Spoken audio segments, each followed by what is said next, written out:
This video is sponsored by SPO Digital Marketing. Join SPO Digital Marketing work from home opportunity.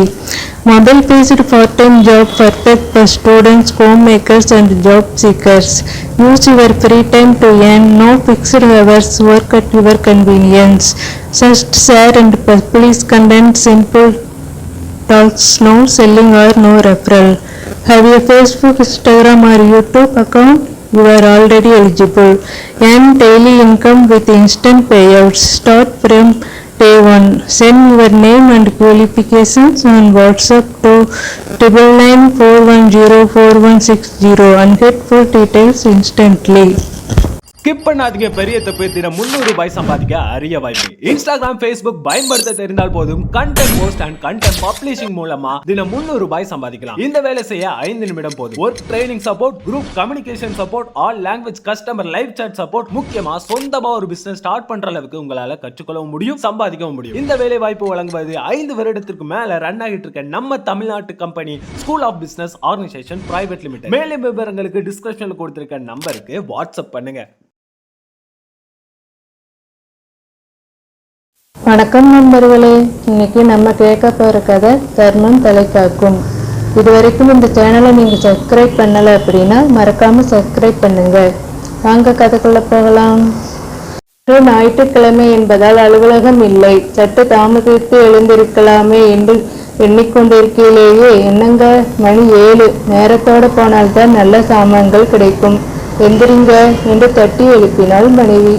இன்று வாராந்தர சந்தை கூடும் நாள் அல்லவா? அவள் சொல்வதும் சரிதான். கொஞ்சம் தாமதித்து சென்றால் நல்ல பொருட்கள் கிடைக்காது. சரி சரி என்று அழைத்து கொண்டு எழுந்து முகம் கழுவச் சென்றேன். ஞாயிற்றுக்கிழமை ஓய்வு நாள் என்றாலும் அன்றே குடும்ப தலைவனுக்கு வேலை அதிகம். கணவன் ஓய்வு தினத்தில் செய்ய வேண்டிய வேலைகளை ஓய்வாய் இருக்கும் போது குறித்து வைத்து செயல்படுத்தும் மனைவியார் ஓய்வு நாளின் எதிரிகள் என்றால் அது மிக இல்லை. கோப்பை தேநீரோடு வாங்க வேண்டிய பொருட்களின் சிட்டையையும் பைகளையும் கைகளில் திணித்து விட்டு சென்றாள்.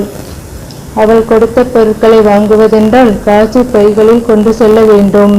என்னதான் டாலரின் வெறுமதி இலங்கை நாணயத்திற்கு எதிராக வீழ்ச்சியடைந்திருந்தாலும் ஏறிய விலையும் வாங்கும் சம்பளமும் இன்னும் அதே இடத்தில் நிற்கின்றன. வாழ்க்கை செலவுகள் அதிகரித்த வண்ணமே இருக்கிறது.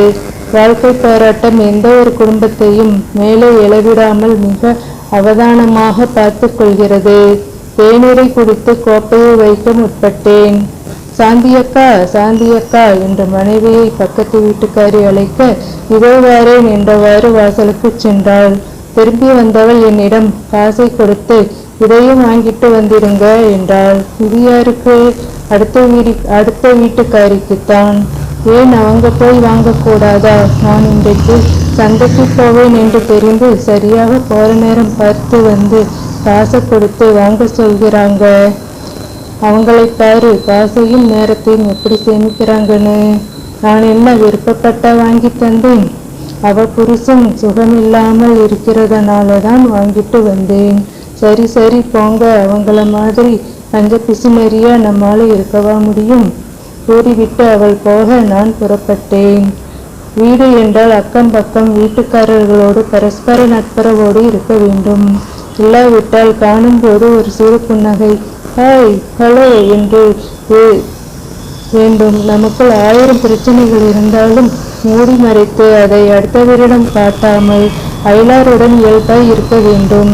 இதில் எதுவும் இல்லாத ஒருவன் அடுத்த வீட்டுக்காரனாய் வாக்கப்பட்டால் அதைவிட கொடுமை வேறொன்றும் இல்லை.